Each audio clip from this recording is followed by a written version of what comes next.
শুভ সকাল আমার প্রিয় বন্ধুরা, কেমন আছে সবাই? আশা করছি সকলে অনেক বেশি ভালো আছো। আমরাও না বেশ ভালো আছি।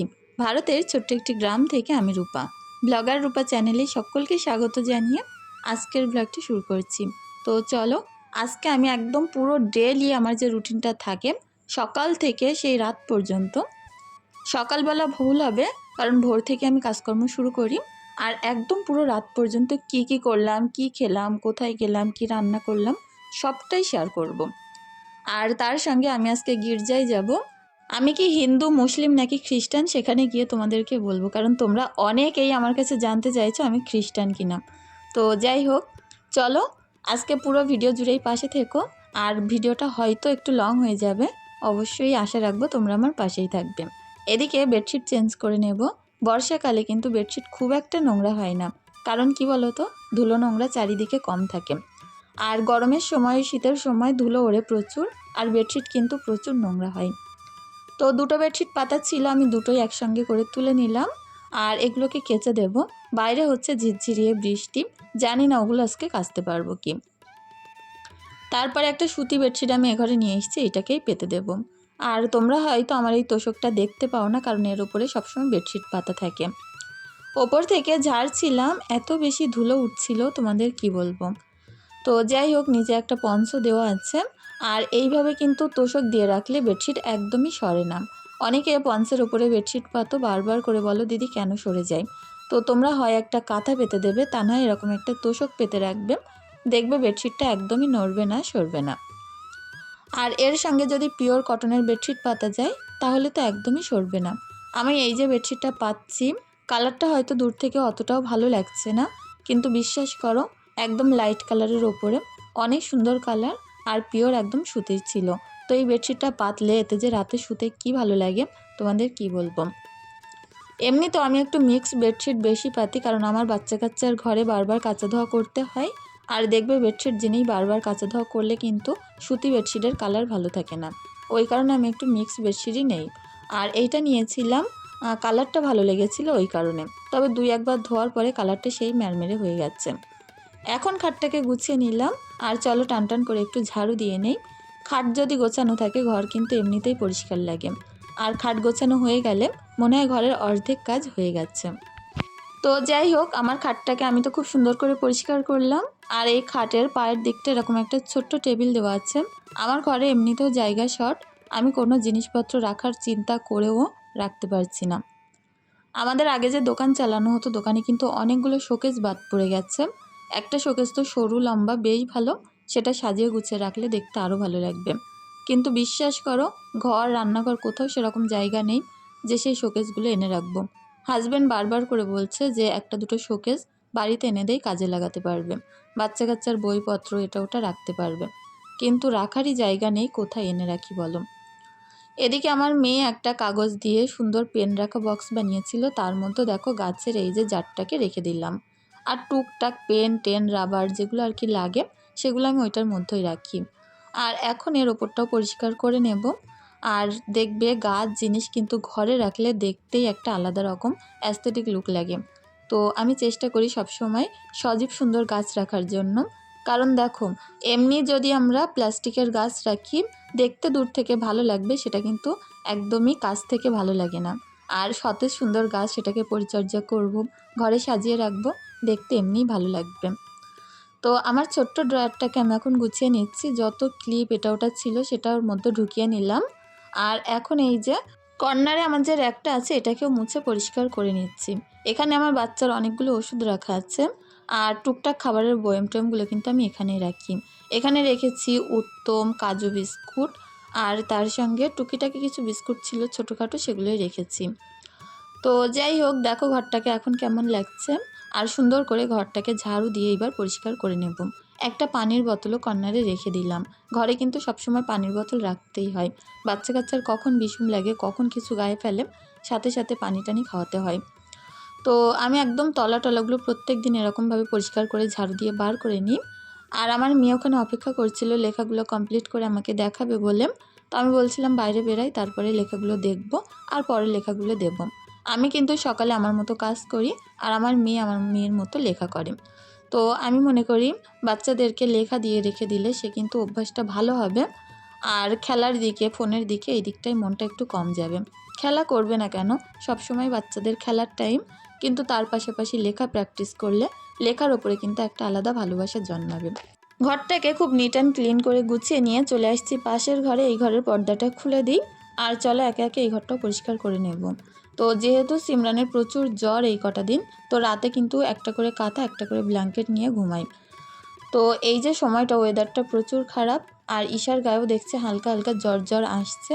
তোর পাপাকে বলে দেখি একটা প্যারাসিটামল, একটা অ্যান্টিবায়োটিক আনিয়ে নেব। তো যেহেতু ওকে হসপিটালের ডাক্তারকে আমি দেখাতাম, আর সেখান থেকে ডাক্তারবাবু যে অ্যান্টিবায়োটিক আর একটা প্যারাসিটামল সিরাপ লিখে দিয়েছিল, এই দুটো খাইয়ে কিন্তু আমার মেয়েকে যেই সেই জ্বরটাকে ভালো করে নিতে পারি। তো ওই কারণে ভাবছি আনিয়ে রেখে দেবো, কখন বেশি জ্বর আসবে। ঘরে কিন্তু সবসময় একটা করে প্যারাসিটামল সিরাপ রেখে দেওয়া উচিত। তো দেখো এই ঘরের খাটটাকেও পরিষ্কার করলাম, আর মেয়ের পড়ার টেবিলটাকেও এবার সুন্দর করে গুছিয়ে নেব। এখানে আমি একটা এরকম সুন্দর গাছ দিয়ে রেখেছি, যাতে করে দেখতে অনেক ভালো লাগে। আর এই সকল গাছগুলো সত্যি না ঘরে রাখলে একটা যেন সুন্দর একটা লুক আসে। তো চলো পড়ার টেবিলের এই যে পেপারটাকে মুছে নিচ্ছি, এটাকে এবার বাদই দিতে হবে। পেপারটার খুব বাজে অবস্থা, চারিদিক থেকে ছিঁড়ে গেছে।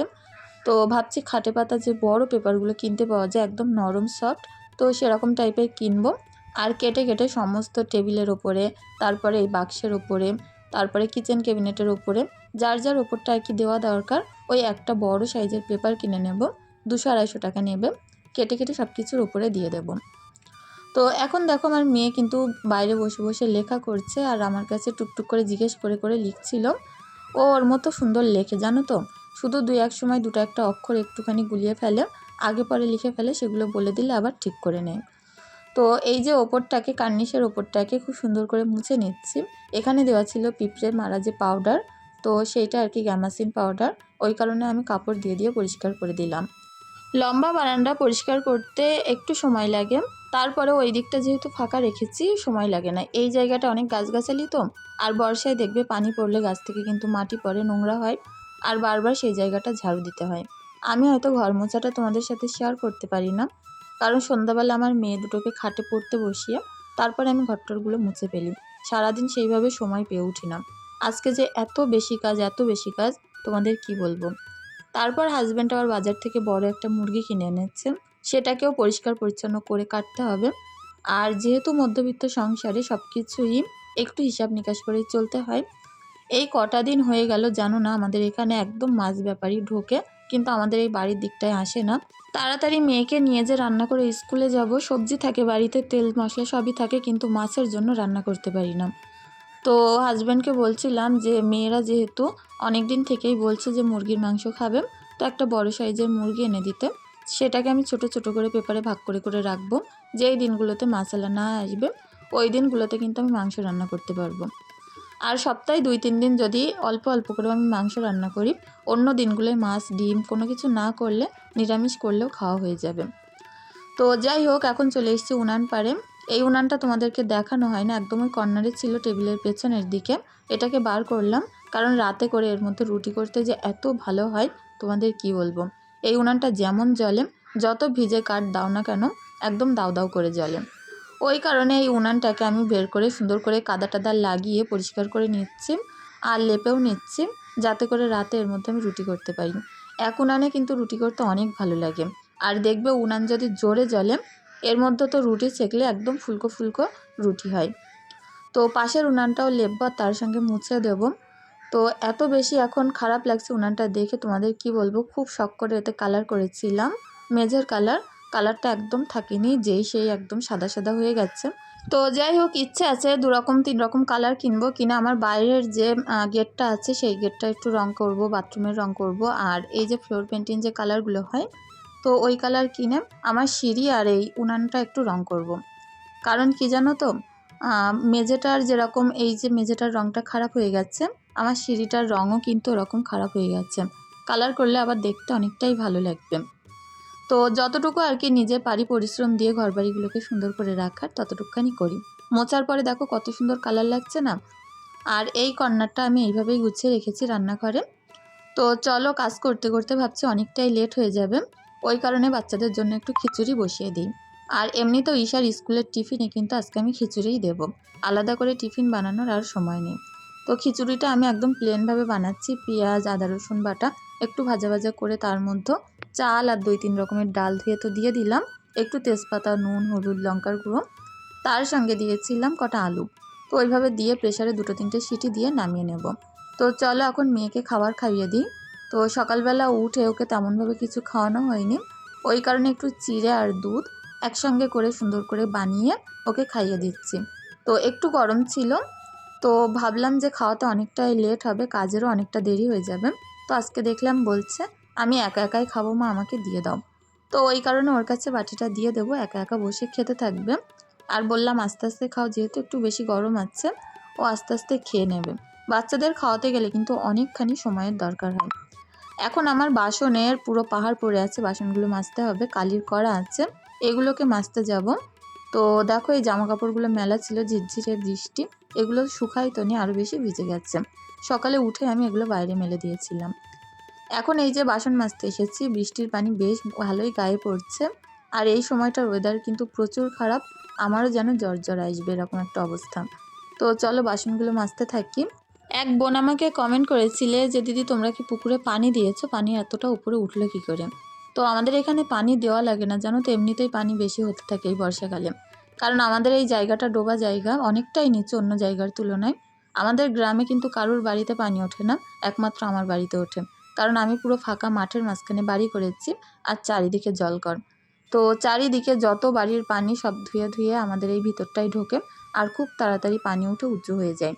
যাই টুকটাক বৃষ্টি হচ্ছে, এই যে পানিটা ঢুকছে, যেহেতু ড্রেন করা নেই, সামনে কোনো উঁচু জায়গা নেই যে পানিটা অন্য জায়গা দিয়ে বেরিয়ে যাবে। অনেক বছর ধরেই শুনছি, এই 2 বছর ধরে, যে ড্রেন হবে হবে, ড্রেনের কাজ এসেছে কিন্তু হয় না।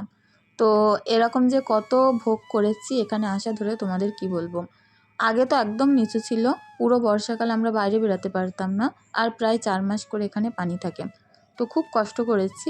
এই বছর হয়তো বর্ষার হারটা একটু কম আছে, ওই কারণে এখনও পর্যন্ত সেইভাবে পানি ওঠেনি। তবে এই যা রাতে করে বৃষ্টি হওয়া ধরেছে, 2-4 দিনের মধ্যে মনে হচ্ছে উঠোনে পানি উঠে আসবে। দিনের বেলা একটু কম আছে, কিন্তু রাতে কিন্তু বেশ ভালোই বৃষ্টি হয়। আর চারিদিকের পানির ড্রেন নেই তো যে বেরোতে পারবে, সবটাই আমাদের এখানটায় ঢোকে। তো যাই হোক, তোমাদের সঙ্গে গল্প করতে করতে বাসন কোসন তো মেজে নিলাম, আর এখন যাচ্ছিলাম ঘরে। তো ঘরে যেতে যেতে ভাবলাম জামা কাপড়গুলো তুলে নিই, আর এগুলো ঘরেই মেলে দেবো। আর মেয়েকে নিয়ে যেহেতু স্কুলে চলে যাব, বাড়ি থাকবো না, এগুলো কিন্তু ওরকম ভিজতেই থাকবে। তো দেখো জামা কাপড়গুলো এরকম হ্যাঙ্গারে করে বাঁধিয়ে দিচ্ছি। হ্যাঙ্গারটাই দিলে কী হয় বলো তো, ছোটোখাটো জামা কাপড় অনেকগুলোই ধরে যায়, আমার আর দড়িতে অতটাও মেলতে হয় না। আর এটা ধরে আবার বাইরে মেললে রোদ্দুর উঠলে সাথে সাথে শুকিয়েও যায়। তো মেয়ের রেনকোটটা আমি মেলে রেখেছিলাম রান্নাঘরের মধ্যে, এটা শুকিয়ে গেছে। এটাকে এখন ভাঁজ করে ওর স্কুল ব্যাগের মধ্যে দিয়ে দেব। তো প্রত্যেক দিন যেহেতু স্কুলে যাই, বৃষ্টি আসে, কোনো দিন পরিয়ে দিই বৃষ্টি আসলে, আর না আসলে ওইভাবে ব্যাগেই ভাঁজ করা থাকে। তো যাই হোক, এটাকে সরু করে ভাঁজ করলাম, ব্যাগে ঢোকাতে খুব সুবিধা হবে। আর এখন ওর পাপা নিয়ে এসেছিলো ছোলার ডালের পরেটা, সেটাকেই মেয়েকে খেতে দিয়ে দিলাম। দেখো এই যে জগটা, এটা আমি কত শখ করে অনেক বছর আগে কিনেছিলাম। তো এটা ভেঙে গেছে, দেখেও না অনেক খারাপ লাগছে। শোকেজের মধ্যে দেখছি ভেঙে এমনিতেই পড়েছিল, জানি না কোন বাচ্চা এটাকে নষ্ট করেছে। তবে ওইভাবে পড়েছিল যখন, ভাবলাম ফেলে না দিয়ে একটা কাজে লাগাই, এই গাছগুলো এর মধ্যেই লাগিয়ে দিলাম। তো এখন এই যে মুরগিটার জন্য গরম পানি করে আনলাম, মুরগিটা পরিষ্কার করে নেব। আর মুরগিটা হাজব্যান্ড জবাই করে দিয়েছিল, এখন সুন্দর করে পরিষ্কার করে নেব। কি জানো তো, এই যে আমি সকালবেলা স্নান করে কাজ শুরু করেছিলাম, আবার আমাকে স্নান করতে হবে। মুরগি টুরগি পরিষ্কার করলে কিন্তু স্নান না করলে হয় না। তো যাই হোক, দেখো সুন্দর করে এখন মুরগির পাটাগুলো পরিষ্কার করে নিচ্ছি। মুরগিটা পরিষ্কার করা খুব একটা বড় বিষয় না, তাড়াতাড়ি হয়ে যায়। আর এমনি তো আজকের মুরগিটা অনেক বড় ছিল, তো প্রায় 3 কিলো 800-900 এরকম ছিল। তো এই কারণে কিন্তু এর গায়ে খোঁটা অনেক কম আছে। যত ছোট মুরগি হয় তত কিন্তু পাখনা খোঁটা অনেক বেশি থাকে। তো এই যে মুরগির স্কিন সমেত মাংস খেতে যে কী ভালো লাগে তোমাদের কি বলবো। পা মাথা গলা গিলে এগুলো তো আমি অনেক পছন্দ করি, কিন্তু আমার হাজব্যান্ড খায় না। ওই কারণে রান্নার পরে আমি কিন্তু এগুলো আলাদা করে রেখে দিই, কারণ ও যদি দেখে হাঁড়িতে কড়াইতে এরকমভাবে রান্না করা আছে, একদম সেই মাংস খেতে চায় না। তো যাই হোক, দেখো এখন সুন্দর করে পরিষ্কার করে ধুয়ে টুয়ে নিয়ে চলে আসলাম, আর খুব তাড়াতাড়ি পরিষ্কারও হয়ে গেছিলো। এখন এটাকে সাইজ মতো করে পিস পিস করে নেব। আর মুরগি কাটতে আমার অনেক বেশি ভালো লাগে। আজকের মুরগিটা অনেক বড় হওয়ার কারণে আমি তুলে ধরে ধরে কাটতে পারছিলাম না, কুলোর ওপরে রেখে রেখেই কাটতে হচ্ছিল। তো যাই হোক, আমার অনেক বোনেরা রোজ রোজ এত সুন্দর সুন্দর কমেন্ট করো, সত্যি আমার এই কমেন্টগুলো পড়ে মন ছুঁয়ে যায়। আমিও চেষ্টা করছি তোমাদের মন মতো ভিডিও দেওয়ার জন্য। তোমরা যেমন টাইপের ভিডিও পছন্দ করো একটা ব্লগের মধ্যে আমি সবটাই রাখার চেষ্টা করব। যেমন ধরো সংসারের কাজকর্ম, আমি বাচ্চাকে নিয়ে স্কুলে কিভাবে যাই, রান্না বান্না, তারপরে আমার এই যে গ্রামের পরিবেশে উঠোন ঝাড়ু দেওয়া, হাঁস মুরগি প্রতিপালন, সবটাই শেয়ার করব। তার সঙ্গে ঘুরতে যাওয়া, খাওয়া দাওয়া, এগুলো তো অ্যাড করবই, কারণ তোমরা কিন্তু এগুলো দেখতে অনেক বেশি ভালোবাসো। তো যাই হোক, আমি ভাবলাম যত কষ্ট হোক না কেন আজকে একদম সেই ভোর থেকে রাত পর্যন্ত কি করলাম সবটাই শেয়ার করব। তো এখন মুরগিটাকে পিস পিস করে নিচ্ছিলাম, সাইজ মতোই করছিলাম, খুব একটা বড়ও না ছোটও না। আর এরকমভাবে যে মুরগির স্কিন সমেত মাংস রান্না করলে যে কি ভালো লাগে খেতে, তোমাদের কি বলবো। মাংসের একটা আলাদা সুন্দর কালার আসে, আর খুব সুন্দর কি বলবো উপরে তেলও ওঠে, খেতে কিন্তু অনেক ভালো লাগে। এখন মাংস থেকে নাড়ি ভুড়িগুলোকে আলাদা করে নিলাম, আর যেগুলো বাদ দেওয়ার সেগুলোকে কিন্তু আমি বাদ দিয়ে নিচ্ছি। প্রচুর চর্বি ছিল, এই যে নাড়িটা পুরো একদম চর্বিতে জমা ছিল, তো চর্বিগুলো আমি ছাড়িয়ে নেব। তো মুরগি কাটতে বেশ ভালোই লাগে, হাতে যদি বেশি সময় থাকে তখন তো আরও বেশি ধৈর্য সহকারে কাজগুলো করতে বেশি ভালো লাগে। এই বর্ষার সময় মেয়েকে নিয়ে স্কুলে যাওয়া, সংসারের কাজকর্ম, রান্না বান্না একটু প্রবলেম হচ্ছে, তারপরও চেষ্টা করব তোমাদের সঙ্গে শেয়ার করার জন্য। তবে আমি জানি না, মেয়ের যেহেতু পরীক্ষা আবার চলে আসছে দুজনের একসঙ্গে করে, তো মাঝে হয়তো দুটো একটা দিন গ্যাপ যেতে পারে। আর যে সময় ভিডিও আমি দেব না তোমাদের সঙ্গে আগে থাকতেই কমিউনিটি পোস্টে আমি জানিয়ে দেব। এখন যতদূর চেষ্টা করব ভিডিও দেওয়ার জন্য। হয়তো এই সময় ভিডিওগুলো একটু ছোট হতে পারে পরীক্ষার সময়, তারপর আবার ঠিকঠাক করে নেব। তো গরমে পুরো ঘেমে যাচ্ছিলাম, বৃষ্টি তো হচ্ছে কিন্তু গরম আছে, গুমসো গরম মতন। তারপরেও আমার বাড়িটা যেহেতু চারিদিকে পানি, তারপরে ওপরে সৃষ্টি গাছ আছে এই রান্নাঘরের ওপরে, অনেকটাই কিন্তু অন্য জায়গার তুলনায় ঠান্ডা। কারণ মেয়েকে নিয়ে যখন স্কুলে যাই, একটা ঘর আছে স্কুলে, এত বেশি গরম লাগে সেখানে বসলে তোমাদের কি বলবো। চারিদিকে ফাঁকা, উপরে শুধু অ্যালবেস্টারের চাল দেওয়া, তারপরে ওখানে প্রচুর গরম লাগে। আর বাড়িতে কিন্তু সেই তুলনায় আমি দেখি অনেক ঠান্ডা। এখন দেখো এই নাড়ি ভুড়ি থেকে প্রচুর চর্বি ছিল, সেগুলোকে আমি ছাড়িয়ে নিয়ে নাড়ি ভুড়িগুলোকে ফেলে দেব। আর মুরগির এই যে গিলেটা আছে এটাকে আমি সুন্দর করে পরিষ্কার করে নেব। এই গিলেটা খেতে কিন্তু অনেক ভালো লাগে। তো যাই হোক, আমার মেয়ে এদিকে হাত দিয়ে দিয়ে দেখছিল যে এই মুরগির আবার ডিম আছে কিনা। তো আমি বলছিলাম কক মুরগির ডিম থাকে, এই পোলট্রি মুরগির কিন্তু ডিম থাকে না। আর যেহেতু মুরগিটা বড় আছে, আমি কিন্তু অনেকখানি আমি আলাদা করে রাখতে পারবো অন্য দিন খাওয়ার জন্য। মাথাটা কাটতে ভুলে গেছিলাম, মাথাটা এখন কেটে পরিষ্কার করে নিচ্ছি। আর এর মধ্যে দেখছি বৃষ্টিটা থেমে গেছে, চলো মুরগিটা সুন্দর করে ধুয়ে আনবো। আর তার সঙ্গে কটা জামা কাপড় আছে সেগুলোকে আমি ধুয়ে রেখেছিলাম, ওগুলোকেও বাইরে মেলে দেব। জায়গাটা পরিষ্কার করে মুছে দিলাম, ওপর থেকে অল্প একটু ফিনাইল দিয়ে দিয়েছিলাম। এখন ধোয়ার কাটার পরে এতগুলো হয়েছে, এগুলোকে ভাগ করব। তার আগে ভাবলাম চলো জামা কাপড়গুলোকে মেলে দিই। বাইরেটা বেশ সুন্দর এখন আছে। সকালে তো ঝিরঝির করে বৃষ্টি হচ্ছিল, ভাবলাম আজকে হয়তো রোদ্দুরই উঠবে না, কিন্তু এখন দেখছি ওয়েদারটা আস্তে আস্তে পরিবর্তন হচ্ছে। তো বাচ্চা কাচ্চা বাড়িতে থাকলে যে এই বর্ষাকালে কী পরিমাণ জামা কাপড় হয় তোমাদের কি বলবো, আর সেই পরিমাণ কিন্তু শুকিয়ে ওঠা যায় না। তো একটু যদি এরকম হালকা 1-8 ঘন্টা রোদ্দুর হয় তাহলে কিন্তু প্রত্যেকটা জামা কাপড় শুকিয়ে নেওয়া যায়।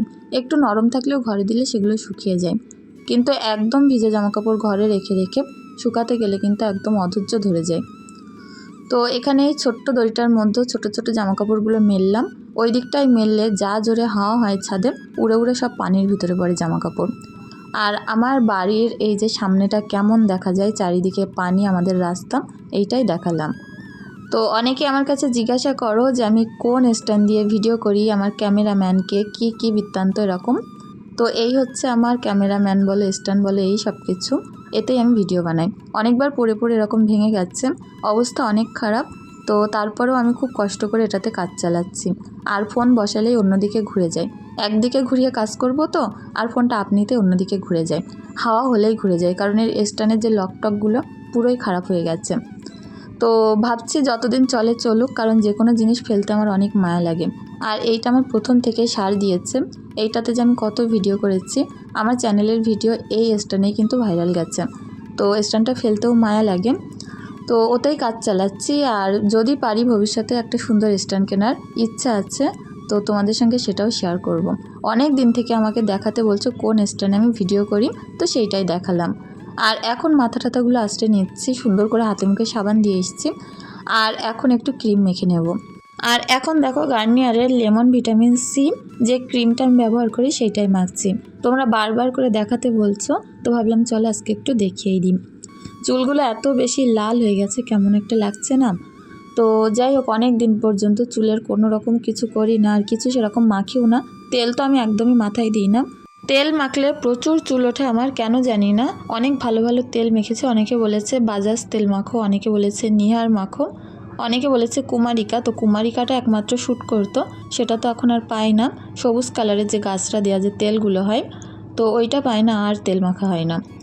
তো যাই হোক, দেখো সুন্দর করে চুলটাকে বেঁধে নিলাম। এখন মুরগি টুরগিগুলো তো পরিষ্কার করে নিয়েছি। তো মাংসটা আমি রেডি করে নিয়েছি, একটা একটা পাত্রে আলাদা আলাদা করে আমি রাখবো। তো কটা পেপার নিয়েছি, সব কটা পাত্রে আলাদা আলাদা করে রাখবো। কি বলো তো, মধ্যবিত্ত সংসারে কিছু কিছু জিনিস একটু হিসাব করে চলতে হয়। তো মুরগিটা যেহেতু প্রায় 3.5 কেজি ওজনের, তো এটাকে আমি ভাগ ভাগ করে রেখে দেব, যাতে করে এই সপ্তাহটা আমি এই মাংস দিয়ে চালিয়ে দিতে পারি। আর যদি বেশি থাকে তো অন্যদিনও আমি রান্না করতে পারবো। তো চলো এখন মাংসগুলোকে তো এখানে আমি 4টে ভাগ করব মাংসটাকে। 3টে পেপার নিয়েছি, এর মধ্যে করে করে আমি ভাগ করে করে ফ্রিজে রাখবো। আর যেগুলো আর কি পাত্রের মধ্যে রাখবো, ওইগুলোকে দুপুরবেলা রান্না করব। তো মধ্যবিত্ত ঘরে কিন্তু এরকম হিসাব করে চলেও একটা চাচের ঘর থেকে এখন আলহামদুলিল্লাহ একটা পাকা ঘর আমি করতে পেরেছি। তো সব কিছু হিসাব নিকাশের ওপরে করে চলতে হয়। আর যখন আর কি বাচ্চা কাচ্চা বড় হয়, তখন কিন্তু একটা সংসারে প্রচুর খরচ চলে আসে। আদার্স যে খরচগুলো চলে আসে, সেগুলো সাধ্যের মধ্যে থাকে না। তো তখন অনেক কিছু হিসাব করে এরকমভাবে চলতে হয়। তো ফ্রিজের মধ্যে গুছিয়ে রাখলাম, আর চলে এসেছি রান্নার দিকটায়। বেশ কিছুক্ষণ পরেই আসলাম গুছিয়ে গেছে। তারপরে এখানে পেঁয়াজ কেটেছি, আদা রসুন বাটা করেছি, তার সঙ্গে অনেকটা শুকনো লঙ্কা বেটেছি, আর একটু জিরে মরিচ গরম মশলা আজকে আর ভেজে গুঁড়ো করিনি, কাঁচা বেটেছি। ইচ্ছা আছে একটু সুন্দরভাবে মাংসটাকে রান্না করার। আমার হাজব্যান্ড তো বলে এরকমভাবে কাঁচা কাঁচা তুমি যে মাংস রান্না করো কাঁচা মশলা দিয়ে, অনেক ভালো লাগে। তো ওই কারণেই ভাবলাম আজকে আর গুঁড়ো মশলা সেরকম ব্যবহার করব না। তো চলো এখন মাংসটাকে সুন্দর করে কষানোর জন্য মশলাগুলোকে কষিয়ে নিচ্ছি। নুন হলুদ অল্প একটু কাশ্মীরি লঙ্কার গুঁড়ো দিয়েছি। আর আলুগুলো আমি আজকে ভেজে দেব না। তো এগুলো যেহেতু চন্দ্রমুখী আলু, আর আমি কিন্তু গোল গোল করে কেটে নিয়েছি, এগুলো কোনো রকম ভাগ করিনি, দুটো একটা মনে হয় পিস করেছি। চন্দ্রমুখী আলু ভেজে রান্না করার থেকে কষিয়ে রান্না করলে বেশি ভালো লাগে। আর এই আলুটা কিন্তু গলেও যায় খুব তাড়াতাড়ি। তো মাংস কষাতে কষাতে আলুগুলো দিয়ে দিলাম। মাংসটা কিন্তু আমি অনেকক্ষণ কষিয়ে নিয়েছি, হয়তো পুরো দেখাতে গেলে ভিডিওটা আরও বড় হয়ে যেত, ওই কারণে আমি আস্তে আস্তে কেটে কেটেই দেখালাম। তো প্রত্যেকটা পাত্র ধুয়ে উপরে তুলে দিলাম। উনানটা প্রচুর নিভে গেছিলো আর ধোমাচ্ছিল, ওই কারণে আবার আর একটু ধরিয়ে তারপরে উনানে মাংসটা বসিয়ে দিয়ে এরকম ধীরে ধীরে রান্না করতে করতে কালারটা এরকম এসেছে, বেশ তেল উঠে গেছে। আর একটা আলু আমি একটু খুন্তি দিয়ে কেটে দেখলাম, খুব সুন্দর গলেও গেছে। এখন এর মধ্যে পর্যাপ্ত পরিমাণে ঝোল দিয়ে দেব। আর ওই যে বাটা যে গরম মশলা জিরের বাটাটা আছে, সেইটাই এর মধ্যে আমি এখন দিয়ে দেব। রান্নাটা যে এত দারুণ হয়েছিল তোমাদের সঙ্গে কি বলবো। দেখতেও যেমন সুন্দর হয়েছিল, খেতে কিন্তু আরও ভালো হয়েছিল। তো এমনিতেও বড় মুরগি খেতে কিন্তু ভালো লাগে, ছোট মুরগিতে অত বেশি টেস্ট হয় না। তো খুব সুন্দর করে আমি রান্নাটা করে নিলাম। এখন মেয়ের স্কুলে যাওয়ার জন্য প্রস্তুতি নিতে হবে। এত বেশি কাজ ছিল এই সকালবেলার টাইমে, আমি তো ভালোভাবে মেয়ের স্কুলে যাই, মাথা আঁচড়ানোরও টাইম পাই না। কোনো রকম চুলটাকে পুটলি পাকিয়ে একটা উপরে ক্লিপ মেরে রেখে চলে যায়। তো যাই হোক, এই সময়টা হয়তো একদিন পরিবর্তন হবে, আমার তাড়াহুড়ো একটু কমবে, বাচ্চারা নিজের পায়ে যখন দাঁড়াবে তখন আমার হয়তো এই কষ্টটা সফলতা পাবে। এই আশায় কিন্তু প্রত্যেকটা বাবা মা নিজের অনেক মূল্যবান সময় বাচ্চাদের পিছনে দিয়ে অনেক কষ্ট করেন। তো যাই হোক, এদিকে চলে এসেছি মেয়ের স্কুলে ঢুকিয়ে দিলাম। তারপরে বাইরে বসে আমরা যে গার্জেনরা থাকি, এখানে কিন্তু খাওয়া দাওয়া গল্প গুজব অনেক কিছু চলতে থাকে। প্রথম পর্বে তো লুচি ঘুগনি গেল, একজনা বাড়ি থেকে তৈরি করে এনেছিল। আর তারপর একজন এখন পেয়ারা এনেছে, আর একজনা এনেছে জিলিপি। তো বাড়ি থেকে কেউ কিছু না কিছু রোজই কিন্তু নিয়ে আসে। তো যাই হোক, ওখানে খাওয়া দাওয়া করে মেয়েকে নিয়ে 2টোর সময় বাড়িতে এসেছিলাম, খাওয়া দাওয়া করে একটু ঘুমিয়েছিলাম। তো তারপরে সন্ধ্যায় এখন হাজব্যান্ডের সঙ্গে যাচ্ছি গরিবের হাটে। তো আমাদের এখানে গরিবের হাট বলে একটা বাজার আছে, তোমরা অনেকেই জানো, এখন অনেকেই এসেছো, কারণ একদম ফেমাস জায়গা। তো জায়গাটা দেখলে তোমরা সাথে সাথেই চিনতে পারবে। তো এখন সেজে গুজে সুন্দরভাবে গুছিয়ে নিয়েছি। সারাদিনের কাজের পরে একটুখানি যদি এরকম বাইরে বেরানো যায়, রাতের টাইমে নিস্তব্ধ ঠান্ডা পরিবেশ, তখন কিন্তু মনটা আরও ভালো হয়ে যায়। রাস্তায় যেতে যেতে আমাদের মেয়ের খিদে পেয়ে গেছিলো, তো দুজনের জন্য দুটো ডোনাট কিনে দিয়েছিলাম। তো সেগুলো এখন গাড়ির ভিতরে বসে বসে খেয়ে নেবে। বাচ্চা কাচ্চা নিয়ে বেরাতে গেলে এদের যে কতবার খিদে পায় দোকান দেখলে তোমাদের আর কি বলবো। বাইরের খাবার খুব একটা দেওয়া হয় না, কিন্তু বাইরে বেরালেই খাওয়ার জন্য প্রচুর জেদ করে, আর তখন কিন্তু দু এক রকম দিতেই হয়। তো চলো, সিমরা নিশা একটুখানি খেয়ে নিল, তারপরে আবারও গাড়িটা চালিয়ে ওর পাপা আমাদেরকে সেই গন্তব্যস্থলে নিয়ে গেল। আর এখানে গরিবের হাটে আজকে সত্যিই যাব, কী কী গরিবের জিনিসপত্র আছে আমাদের মতো মধ্যবিত্তদের জন্য, তো অনেক সুবিধা এই সকল হাটে। তো সেগুলোই দেখবো আর কেনাকাটা করব কিছু কিছু। চলে আসলাম ঘোষবাড়ি। আর এই জায়গাটা এত ফেমাস হয়ে গেছে এখন, তো অনেকবার এসছে এর আগে, এখন আর আসা হয় না সেরকম। এখানে দেখলাম একটা রথের গাড়িও আছে। তো এখানে গরিবের হাট বলে যে বাজারটা আছে, আমি কোনো দিন যাইনি জানো তো, কিন্তু অনেকেই বলে যে এখানে অনেক প্রচুর কম দামে জিনিসপত্র পাওয়া যায়। তো হাজব্যান্ডকে বলছিলাম চলো ওখানটায় দেখি, আর সেরকম যদি কিছু নেওয়ার থাকে বাড়ির জন্য টুকটাক কিছু কিনবো। তো সেই মতেই যাচ্ছি। তার আগে যাব একটা শপিং মলে, এখানে একটা গরিবের একটা শপিং মল আছে। তো জামা কাপড় খুব কম প্রাইসে খুব সুন্দর সুন্দর পাওয়া যায়, সেখানটায় গিয়ে তোমাদেরকে আগে দেখাতে থাকি। তোমরা কিন্তু সাথেই থেকো। আর যারা বাংলাদেশ থেকে দেখছো, অনেক বোনেরা কাল আমাকে কমেন্ট করবে দিদি আফসোস লাগছে এরকম কম দামে জিনিস দেখে। তো তাদেরকে বলবো যে আমার বাড়িতে চলে এসো আর এখান থেকে কেনাকাটা করে নিয়ে যেও। এখানে প্রত্যেকটা কুর্তি চুড়িদার ওই 150 টাকা থেকে শুরু ছিল, 150, 200, 250, 300 এরকমের মধ্যে। তো এই যে কুর্তিগুলো আমি এখন দেখছিলাম এগুলো ছিল ওই 220 টাকা করে। আর তারপরে এই যে কুর্তিগুলো দেখছিলাম এগুলো ছিল 349 টাকা করে, কিন্তু অনেক সুন্দর ছিল। আর এই কুর্তিগুলোর কাজগুলো খুব ফ্যান্সি ছিল, বেশ ভালোই লাগছিল, লং ছিল, খারাপ লাগবে না। তো যাই হোক বিভিন্ন প্রাইজের আছে, ওই বললাম 150, 200, 300 এরকমই, 350 পর্যন্ত হাইয়েস্ট আছে। আর ওই দিকটায় আছে 700-800 টাকার জামা। আর এই যে গেঞ্জিগুলো ছিল এগুলো ছিল তোমার 149 টাকা করে। তো বাচ্চাদেরগুলো আরও কম দামে ছিল, এগুলো একটু বড় সাইজ, এগুলোর দাম একটু বেশি ছিল। 40 টাকা করে প্যান্ট ছিল। তো খুব সুন্দর সুন্দর বাচ্চাদের 40 টাকার প্যান্ট পাওয়া যাচ্ছিল। ভাবছিলাম দুটো একটা নেই, তো হাজব্যান্ড বলছিল এখন নিতে হবে না, কারণ কদিন আগেই কিনেছি। আর এই জামাটা তো আমার অনেক বেশি পছন্দ হয়েছে, সিমরানের জন্য নেব, কিন্তু সাইজে ছিল না। এগুলো কি বলো তো 4 বছর 5 বছরের বাচ্চাদের, 5-6 বছর বাচ্চাদের ঠিক হবে। তো যাই হোক প্রত্যেকটা জামা প্যান্ট ছিল, খুব সুন্দর সুন্দর কালেকশনও ছিল। তো আমি আগে জানতাম না এখানে এত দাম কম, বাড়ির পাশেই আছে অথচ আমি জানি না। এই সকল জিনিসপত্রগুলো দেখে গির্জায় যাব, গির্জাটা দেখার অনেক ইচ্ছে আছে। আর অনেক সুন্দর গির্জা এখানে বানানো হয়েছে, সেখানে যাব। তো অনেক বোনেরা আমাকে জিজ্ঞাসা করো আমি হিন্দু, মুসলিম নাকি খ্রিস্টান, তো সেইটাও তোমাদেরকে উত্তর দেব। তো যাই হোক দেখো এই যে সুন্দর সুন্দর জামা প্যান্টগুলোকে দেখে নিই, তারপরে যাব বাইরে। ওই যে গরিবের হাট বললাম ওখানে কী কী পাওয়া যায় তোমাদের সাথে সেটাও শেয়ার করব।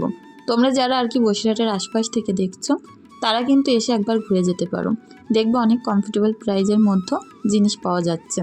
ঈশা তো এই জামাটা দেখে পছন্দ করছিল বারবার, অনেক বড় সাইজের জামা, তারপরে বারবার করে এসে আমাকে দেখাচ্ছিল নেবে বলে।